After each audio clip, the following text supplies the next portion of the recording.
When I speak to students, I say, there's so many memes on social media that say, go out and find your passion, right? We as adults ask kids all the time, what are you passionate about? And sometimes they're not passionate about anything. I think it's a waste of time to try to find what you're passionate about. I tell kids to go out and find what you're good at.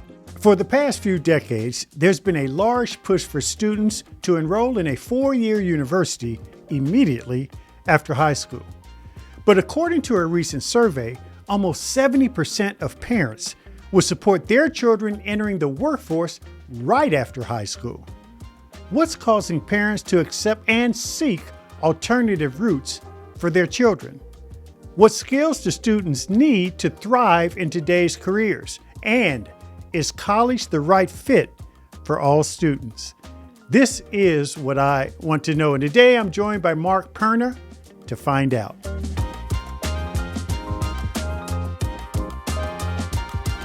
Mark Perna is a speaker, best-selling author, and Forbes contributor. He considers himself a champion of the younger generations, devoting his career to understanding their untapped potential. He joins us today to discuss if college is the right path for students to have successful careers. Mark, welcome to the show. Thank you so much, Kevin. It's a joy to be with you. So I've looked at your work, and I know, first and foremost, you're a fellow podcaster. Talk to me a little bit about, why you started your podcast. And I know it dovetails into the bigger topic we're going to talk about regarding the potential of this younger generation of Americans. But I'm always intrigued by people who decide they want to go on the air on a regular basis and share their views. Right. And put it out there like ripples in a pond, right? And you see where right, how deep and how wide the ripples can go. And so, so I started the Perna Syndicate quite a while back, and it's been something that is just a joy of mine. It's a micro podcast, so a little bit different than this format. It's 90 seconds a day, Monday through Friday. And it's, I think, listeners in 70 countries at this point, which, it just still boggles my mind that, that people pick things up, thanks to the internet and the ability for a message to expand. But it's largely to bring light to the kind of subject and thing that, we're going to talk about here in our time together. But it's, how do we continue to build the pipelines between education, employment, economic development for the viability of our communities across the nation and across North America. So that's really a passion of mine, and being able to connect the dots as to how extraordinary young people are, and, how do we meet them where they are, and how do we unleash their passion, purpose, and performance. So that's just a love of mine. And that gives me a venue and an avenue to do that. What drew you to this work? Talk a little bit about the younger version of Mark who was involved in, the business world, work world. Something told you that your passion, your future, your path was to be a champion for young people. How did you get there? Well, I've been a single dad for 25 years, and I've got 2 sons that are 2 years apart. It's amazing to me that you can dip into the same gene pool twice and come up with 2 totally different human beings. But I suspect a lot of people pull that off all the time.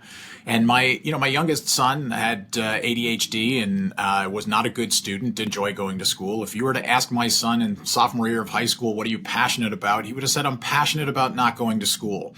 He had a 1.5 grade point average. He was failing by every metric in education, until the day he finally figured out what he wanted to do. And it was on that day that everything changed. And a lot of young people are like that. We sometimes refer to, some kids as those kids, quote unquote. And my view on it is there's no such thing as those kids. They're all just kids in varying degrees of figuring this whole thing out. And quite frankly, we as adults are in the process of trying to figure this whole thing out too. And sometimes I think we forget the fact that kids are just smaller, younger, and they don't have the maturation yet to have figured it all out. They're in a different varying process of it. You know what's interesting? When you talk about your children, and I have 3 sons, and they are vastly different. But, when you talk about this generation in particular, and I'm going to read this because I was struck by this simple quote that you said that, they're one of the most talented, resourceful, and tenacious generations to come down the pike. Yet many people millennials, boomers, and others, they do talk about those kids, that generation, as if there's something wrong with them. Why is that? Well, I mean, I think it's simply the view. One of the challenges that I see in America today is that, everybody wants to put everything into a box, and you cannot put Generation Z 8 to 26 years old in a box. And when I speak about Generation Z, I also, lump millennials in there because they're an extraordinary generation themselves, and most people have negative terms, right? They're lazy, they're entitled, they're this, they're that. And I say, don't believe it for a minute. They're the most, extraordinary generations to come down the pike. They're intelligent, resourceful. I call them also pit bull generations because when they see a want to in their life, something they truly want, they will move heaven and earth to get to the want to. Our challenge as parents, educators, and employers is getting them to want something. That's really where the battlefield of the future is. So if you can get them to want something and understand what they're shooting for, they're all in. And that's what makes them pretty extraordinary. I call them the benchmark generation today. Because as a generational expert, I used to talk about all the different generations and what do each one of them think and how you have to adapt accordingly. And I would do that in business. I would do that in education. I only speak about one generation today, and that's 8 to 26 year olds, Gen Z. Because if you understand what they think, what makes them tick, how they make decisions, you can adapt that to every other generation, because what Gen Z is looking for is exactly what everybody in the workforce is looking for and in education. And if you understand how to reach them, that's the game changer. How to reach them is a big challenge for many who run and teach in American schools.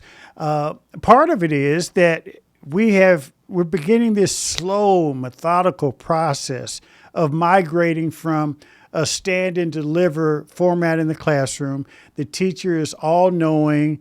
Kids, sit still, don't move, write down what I say, then regurgitate it back on a test, and then forget it after the test. But this generation, the Generation Z, it's very clear that one way to engage them is to make sure that they are respected and that they are part of the learning process in as much as it's their journey and they want to own part of the journey. Talk a little bit about, your view on what schools and teachers should be looking at in terms of the engagement process, because one of their complaints is that it's hard to engage these Gen Zers. And I believe, like you, it's not as hard if we just take an approach that meets them where they are. Well, and it starts with the power of a human connection. If, Generation Z as its resting pulse, and of course, anytime you talk about a generation of folks, there's a huge bell curve. I'm talking about everybody in the middle. There's always outliers to this. But from a generational perspective, they need and require as a non-negotiable a human connection. And that human connection has to be built through respect, understanding the way respect and the way trust works with them, is that they must feel respect first before they turn around and respect you. I'm not saying this is the way life should be. It's simply the way it is. And especially for older generations who believe that their age, their title, and their station in life requires and demands respect, they're going to be very frustrated because young people simply do not give it. They're actually driving a respect kind of relationship and communication strategy. So understanding that you have to give it first, they will then turn around and give it back, but recognizing that the power of the human connection is what allows them to move forward. And when I speak all over the nation, I'll do over 90 keynote speeches this year, 2/3 of which are to education and to K-12 districts and statewide administration conferences, et cetera, is talking about the power of building that human connection. And here's our challenge in education. We are at a crisis of epic proportions in education because our teaching staff, our administrators, our counselors, our special needs folks, our classified staff, our paraprofessionals are so full of stuff that we have put on them from the federal side, the state side, et cetera, that we no longer, in a systemic way, have the ability to deliver the human connection the way we need it. And in a post-pandemic world where young people really were sacrificing the human connection with them during that time period, we have not gotten it back. And this explains why in elementary and middle schools today, kids are feral. They're out of control. We can't quite get our arms around it. And we're recognizing that they're different. Well, there are key strategies to be able to start building that human connection and understanding that the human connection in many cases is more important than filling their heads with knowledge, because until you can inspire the flame of inspiration, they're not going to open their minds to allow you to fill it anyway. So you have to recognize that in relationship, that's what's key today. Let's talk about schools and careers, because we have found in schools that Stride runs, and also in many schools across the country, that this notion of engaging the Generation Zs in their career paths is has huge potential in building that human connection. That if they find an interest and you work with them on nurturing that interest, and you are a partner in their learning journey as they nurture that interest, it goes a long way. And you talk about that a bit in your book, where it's about a mindset shift. So extrapolate more on that. Yeah, I mean, I think the best way I can extrapolate that is I speak to a lot of high school kids and I speak to a lot of middle school kids. So when I go into a community, a lot of times I'm doing multiple, kinds of speeches to different groups. Sometimes economic development chambers, and then I'll speak to the K-12 staff, and then I'll also speak to students. And when I speak to students, I say, there's so many memes on social media that say, go out and find your passion, right? We as adults ask kids all the time, what are you passionate about? And sometimes they're not passionate about anything. I think it's a waste of time to try to find what you're passionate about. I tell kids to go out and find what you're good at. And I think the power of where we are in America today is that there are so many ways to find what you're good at, how to explore, how to job shadow, how to go out and just see what you like to do. And I think if you can find what you like to do and what you're good at, that can be something you one day turn into something you love. That can one day turn into something you're passionate about, because passion is where grit, stick-to-itiveness, and resilience lives, and where you just can't get to passion. Passion is a journey to get to that. You and I have taken a long time in our lives to get to a point where we're passionate about anything. We may have a high degree of interest. That's not the same thing as passion. Passion is another gear, and that gear is harder to get to. So I think, in talking to young people today in the educational realm, we have to recognize that they need an answer to a very simple question all the time. Why is this important? What am I going to do with this? How am I going to, how is this going to help me build a powerful competitive advantage in my life? And the more we transition our narrative around the country to building a competitive advantage that's personal for them, that's what supersizes all of this, because they're not recognizing, why do I need to do this? There are far too many young people today who are what I call standing still in the tunnel in static purpose, because they simply don't see something worth moving toward. They don't want to put in the work and the effort. They're distracted. Maybe there could be one or a myriad of things holding them back, or they're afraid to take a step in the right direction. All of this because we have kind of muddied the field, and we have to be very clear what they're building. They're building a competitive advantage. They're building the ability to take their academic knowledge, their technical competencies, their professional skills, what I call professional skills, work ethic, punctuality, leadership, communication, work-life balance, stress management, critical thinking, problem solving, etc. All of these things are what we in America call soft skills. I changed the term a decade ago to professional skills because I think soft skills, sound like they're unimportant, when I think they're the darn near most important things we can give our kids. So these are the kinds of things that build relevance to the journey, and then getting them hands-on with applied academic knowledge in ways that they can use it. That's where they can find what they're good at. And all that speaks to the challenge we see now in terms of just choosing college as the right path for a child. Because years ago, the goal was for many parents, I want to get my child into college so they can have a successful career. Now, two things are at play. One is when you talk about kids asking, why is this important? Many kids look at the student debts and they see that college degrees, you can have a college degree in computer science and still make less than someone who has a specialty in that field and hasn't gone to college. So they're wondering, why is it important if I can get a skill and not necessarily have to go to college? And the other thing is, interestingly enough, Mark, 70% of parents out there are now saying, as opposed to pushing their kids, you have to get on the college track, that they're more open to considering supporting their kids developing a skill as opposed to going straight through college. Talk about this, the role of college today in the midst of this more dynamic, more knowledgeable view of oneself that Gen Zers have, and where that's headed. Yeah, I'm a tremendous fan of all the ways to be successful in America. A university degree is one of many, right? There's 4-year degrees, there's masters, PhDs, et cetera. There's also 2-year associate's degrees, there's certifications, licensures, apprenticeship, the military, entrepreneurship.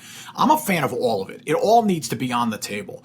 But where this is starting to play out in the university realm is that young people today, Generation Z, we're in a 3-year slide of less enrollments across the board for Generation Z because they do not see a return on investment.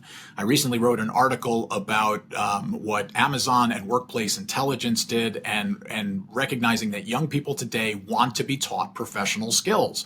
They need more of those kinds of things to be successful in whatever it is they choose, but we're also needing to recognize that a 4-year degree has lost its return on investment. 35%, according to the Gates Foundation, which is an article I wrote back in November, are saying that they don't see a return on investment. The costs are very high. They're not sure what they can do with the degree because it really depends on what your degree is in and what the labor market looks like and what you're studying as to how you connect the dots as a consumer of education. I make this point when I go around the country as I advocate for everything, is that we have to understand as we see this shift in what young people think, what makes them tick and how they make decisions, is that just because I ask this question of all K-12 districts, I ask this question at statewide leadership, wherever I get a chance to say this. Why do we assume in America today that just because someone's good at school, that they should go get more school? We assume it. I'm not saying they shouldn't. I'm just saying why do we assume they should? If what they want to do in life requires that additional education, go. I mean, invest wisely, go with passion, go with purpose, but make sure that you get it done. That's not necessarily what's happening. A lot are becoming disengaged. They're dropping out for a myriad of reasons.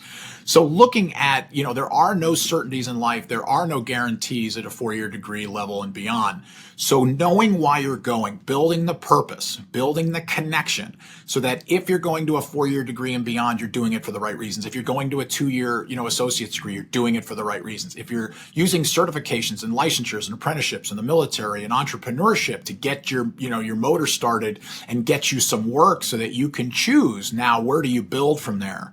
I think there's power in someone going off to a 4-year degree and beyond 2, 3, 4 years later after they've worked at certifications, they've worked in the field, they had a couple of side hustles, and now they understand hey, now I really want to reach for this. Well, go get the education you need for this. And I think there's a power in that. Far too many are going simply because we said to go. Like there's some magic at the end of it. I don't think there's any magic. It's what you put into it, and that's what you're going to get out of it. But they're not understanding the game that's before them. When you talk about the career path, employers are starting to get this message too. Wouldn't you agree, Mark? Because more and more employers are providing more apprenticeship programs, job shadowing, as you mentioned, internships. Talk about the role of the employer, because oftentimes they've been far more disconnected from the school, even in developing career pathways that make sense, where students can get the skills necessary. Talk about how employers can play a bigger part in this in working with schools. They absolutely can. I mean, you mentioned some of the great ways, Kevin. So, being able to recognize the power of apprenticeships and mentorships and internships, et cetera, all of these things are powerful. Connecting, directly between, the K-12 system, even our higher education, community technical colleges, universities, being able to recognize that we've got to create the pipelines between, all of these educational organizations and, the business and industry communities that we serve at all levels of education experience. And so what I'm seeing as I talk to CEOs and hiring managers, human resource executives around the country, I ask a simple question, what are you looking for today? At the end of the day, at all levels of education experience, what are you looking for? Here's the answer I get today. Mark, we'd be really happy if we could just find people who show up on time consistently and can pass a drug test. And if they can have a little bit of critical thinking and problem solving, we can hook them up. It's come down to that's what they're looking for. I always say that there's three things that every young person needs to have a competitive advantage today. They need robust academic knowledge. It was true 50 years ago, true today. But now you also have to add technical competencies, the things you can do in your head with your hands, and then professional skills, work ethic, punctuality, communication, leadership, etc. Those are the critical things. But even the Wall Street Journal did a survey of CEOs, hiring managers, human resource executives, and they found that 92% across America say that they value professional skills over academic knowledge and technical competencies. 89% said they're the hardest things for them to find. And so what we're seeing is a disconnect between what we're doing in education to what is actually needed in our workforce at all levels of education experience. And we've got to connect those dots because ultimately that connects to economic development for the viability of our communities. And every community has to come together. And that's really what I'm speaking about all over the nation. This is so important, and I do have one last question. This is what I really want to know, and it speaks to this idea of getting students on the right path toward developing those professional skills. What tools and strategies can educators use to help build motivation, passion, direction for students? And you mentioned human connection, but for many educators who are kind of stuck in what they've learned in ed school, that is often a challenge. Talk about some of the tools and strategies to help motivate these students so they can find what they're good at, as you said, and then move forward. Yeah, I think the first one in building the human connection is critically important, and that is recognizing that every young person has three questions in the back of their mind. We, frankly, as adults have the same three questions, but from a conscious standpoint, every connection and opportunity to be with a young person, either in your home, classroom, or place of business, recognize these three questions are at play all the time. So I think step one is recognizing that the three questions have to have a yes answer to all three. If one of them is a no, you've lost them. You may never get them back. The three questions are simply this: do you see me? Do you hear me? Do I matter?